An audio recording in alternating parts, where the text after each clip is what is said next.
সিনেমাটি এখনও দেশ বিদেশের বিভিন্ন প্রেক্ষাগৃহে চলছে। দর্শকের এত ভালোবাসা পেয়ে আবেগে আপ্লুত অভিনেতা। সম্প্রতি ভারতীয় সংবাদ মাধ্যম এই সময়ের একটি বিশেষ সাক্ষাৎকারে অংশ নেন শাকিব।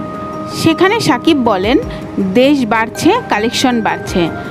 সান ফ্রান্সিসকো থেকে সিঙ্গাপুর, দুবাই থেকে আমেরিকা, এই ছবিটা হাউসফুল।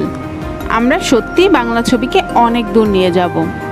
শাকিব আরও বলেন, শুক্রবার 5 জুলাই ভারতের প্রেক্ষাগৃহে মুক্তি পেয়েছে তুফান।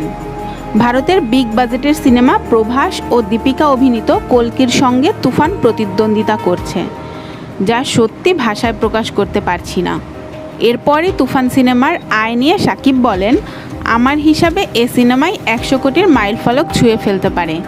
আশা করছি হবেই। তখন এ সিনেমার আয়ের 25 ভাগই আমার। একটু মুচকি হেসে শাকিব বলেন, তখন আমাকে